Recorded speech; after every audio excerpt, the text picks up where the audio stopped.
నా ప్రేమైన మిత్రులందరికీ అస్సలాము అలైకుం వరహమతుల్లాహి వబరకాతు. సహోదరులారా, ఈదుల్ అజ్హా బక్రీద్ పండుగ రోజు చేయవలసిన సున్నత్ పనులు ఉన్నాయి. 10 పనులు ఉన్నాయి. ఇది ప్రతి ఒక్కరూ చేయాలండి. ఎందుకంటే మీకు ఇంకా ఎక్కువగా పుణ్యం లభిస్తుంది. ఈ సున్నత్ పరంగా మీరు అమలు చేయడం వల్ల, అవి పద్ధతులు పాటించడం వల్ల మీకు ఇంకా ఎక్కువగా పుణ్యం అనేది లభిస్తుంది. పండుగ రోజు ఇవి ఖచ్చితంగా ప్రతి ఒక్కరూ చేయాలి. నెంబర్ 1 ఏమిటి అంటే, పండుగ రోజు పొద్దున్నే లేవాలి, ఎర్లీ మార్నింగ్ లేవాలి. సరేనా? ఫజర్ నమాజ్ ఉంటుంది కదా, ఫజర్ నమాజ్ కంటే ముందే లేవాలి. ఎందుకంటే చాలా చోట్ల ఫజర్ నమాజ్ తర్వాతనే ఒక 10-15 మినిట్స్ తర్వాతనే ఈద్ నమాజ్ స్టార్ట్ చేసేస్తారు. ఎందుకంటే కుర్బానీ ఉంటుంది కదా, కుర్బానీ చేయవలసిన పనులు ఉంటాయి కాబట్టి తొందరగా ఈ నమాజ్ అవుతుంది ఈదుల్ అజ్హా. అదే రంజాన్ పండుగప్పుడు, ఈదుల్ ఫితర్ పండుగ అప్పుడు లేట్ అవుతుంది. అప్పుడు 10 గంటల వరకు, 9:30-10 గంటల వరకు కూడా నమాజ్ ఒక్కొక్క చోట్ల అవుతుంది. కానీ ఈ ఈదుల్ అజ్హా పండుగ రోజు తొందరగా నమాజ్ అనేది చదవడం జరుగుతుంది. కాబట్టి ప్రతి ఒక్కరూ ఫజర్ నమాజ్ కంటే ముందే లేచి తొందరగా తయారవ్వాలి. సరేనా? ఆ తర్వాత ఫజర్ నమాజ్ ఆచరించాలి, ప్రతి ఒక్కరూ చేయాలి. మరియు నెంబర్ 2, గుసుల్ స్నానం చేయాలి. సరేనా? గుసుల్ స్నానం ప్రతి ఒక్కరూ చేయాలి. మరియు నెంబర్ 3, మంచి పరిశుభ్రమైన బట్టలు వేసుకోవాలి. సరేనా? ఒకవేళ అల్లాహ్ తబారక్ తాలా మీకు ధనం ఇచ్చినట్లయితే కనుక మీరు కొత్త బట్టలు కూడా వేసుకోవచ్చు. ఒకవేళ మీ దగ్గర అంత హైసియత్ లేదు, సరేనా, అలాంటప్పుడు మీరు మీ దగ్గర ఎన్నైతే జతలు ఉన్నాయో, 5 జతలు ఉన్నా కానీ 6 జతలు ఉన్నా కానీ అందులో ఏదైతే మంచి జత ఉందో అది వేసుకొని కూడా మీరు రావచ్చు. పరిశుభ్రమైన మంచి బట్టలు వేసుకొని రావాలి. సరేనా? కొత్త బట్టలు వేసుకోవాలని రూల్ లేదు, సున్నత్ లేదు. ఒకవేళ ధనం మీ దగ్గర ఉంటే కొత్త బట్టలు కూడా కొనుక్కోవచ్చు. ఒకవేళ మీ దగ్గర లేకపోతే అదే మీ దగ్గర ఉన్న వాటిలోనే అందులో మంచి జత సెలెక్ట్ చేసుకొని అది వేసుకొని రండి. సరేనా? మరియు నెంబర్ 4 సున్నత్ ఏమిటి అంటే, మిస్వాక్ చేయాలి. సరేనా? మిస్వాక్ ఇది సున్నత్ అండి, ఇది కూడా సున్నత్. కాబట్టి మిస్వాక్, ఎలాగో మనం టూత్ పేస్ట్ వాడతాం కదా, ఆ తర్వాత మీరు నమాజు చేసే ముందు ఈ మిస్వాక్ అనేది ఒక 2-3 సార్లు ఈ విధంగా చేసుకొని రండి. ఇది కూడా మీకు సున్నత్, ఇంకా ఎక్కువగా పుణ్యం అనేది లభిస్తుంది. మరియు నెంబర్ 5 సున్నత్ ఏమిటి అంటే, మంచి సువాసన వచ్చే ఈతర్ పెట్టుకోవాలి. సరేనా? ఈతర్ ఆడవారు కూడా ఇంట్లో పెట్టుకోవచ్చు. సరేనా?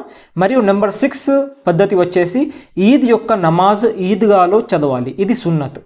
సరేనా? చాలామంది ఈద్గా ఉండి కూడా మస్జిద్లో చదువుతూ ఉంటారు. అలా చదవకూడదండి. ఈద్గాలో చదవడం సున్నత్ ఇది. కాబట్టి ప్రతి ఒక్కరూ ఈద్గాలో చదవడానికి ప్రయత్నించండి. ఒకవేళ మీరు ఉన్న చోట్లో ఈద్గా లేకపోయినట్లయితే కనుక మస్జిదే ఉందనుకోండి. సరేనా? చాలా చోట్ల ఊర్లలో ఎలా అవుతుంది అంటే, కొన్ని ఊర్లలో ఈద్గా ఉండదు, మస్జిద్లోనే చదవడం జరుగుతుంది. కాబట్టి అలాంటప్పుడు మస్జిద్లో చదవచ్చు. కానీ ఈద్గా ఉండి కూడా మస్జిద్లో చదవడం ఇది సరికాదు. కాబట్టి ప్రతి ఒక్కరూ ఈద్గా ఉన్న కాడ ఈద్గాలో చదవండి. సరేనా? మరియు నెంబర్ 7 సున్నత్ వచ్చేసి, ఈద్ నమాజ్ చదవడానికి వెళ్తున్నప్పుడు నడుచుకుంటూ వెళ్ళాలి. సరేనా? చాలామంది ఎలా ఉందంటే, ఈద్గా వారి ఇంటి దగ్గరనే ఉంటుంది, అయినా కూడా బైక్ మీద వెళ్తూ ఉంటారు. అలా కాదండి. మీరు ఎంత దూరం ఉంటే కనుక అంత మీకు ఎక్కువగా పుణ్యం లభిస్తుంది. కాబట్టి నడుచుకుంటూ వెళ్ళాలి.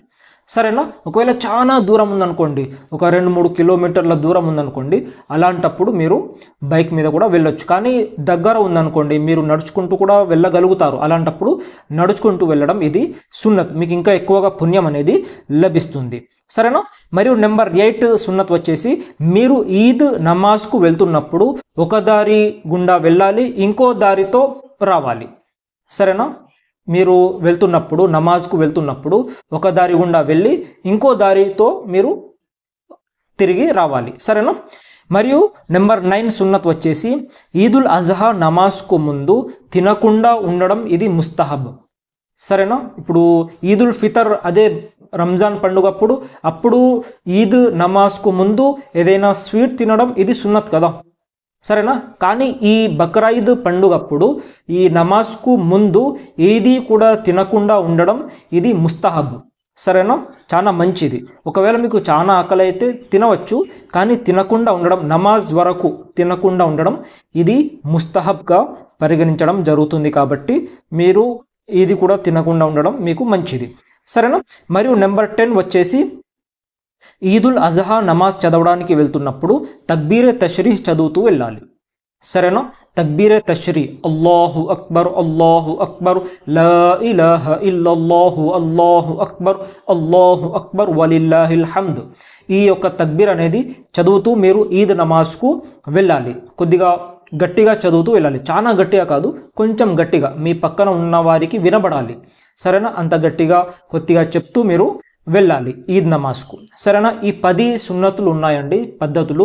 ఇవి మీరు పాటిస్తే కనుక పండుగ రోజప్పుడు మీకు ఇంకా ఎక్కువగా పుణ్యం అనేది లభిస్తుంది. మరియు ఇంకోటి ఏమిటి అంటే, పండుగ రోజు ఎవరైతే కుర్బానీ ఇస్తున్నారో, సరేనా, కుర్బానీ ఇచ్చేవారు చాలా వరకు ఇది గమనించండి, మీ యొక్క కుర్బానీ గోష్ అనేది, ఆ యొక్క మటన్ అనేది పేదవారి దాకా వారికి చేరాలి, సరేనా? పేదవారి దగ్గరికి చేరాలి. చాలామంది ఉన్నవారికి ఇస్తూ ఉంటారు, కానీ పేదవారికి పట్టించుకోవడం లేదు. కాబట్టి పేదవారు ఎవరైతే ఉన్నారో వారి హక్కు ముందుంది, కాబట్టి ముందు వారికి ఇవ్వాలి, సరేనా? కుర్బానీ అనేది 3 హిస్సాలు చేస్తాం కదా, ఒకటి మన గురించి, రెండవది మన రిష్తేదార్ మన బంధువుల గురించి, మరియు నెంబర్ 3 పేదవారి గురించి, సరేనా? ఈ విధంగా ఉంది కాబట్టి మనం కూడా కొద్దిగా పెట్టుకోవాలి, మన బంధువులకు కూడా వారికి కూడా కొంచెం ఇవ్వాలి.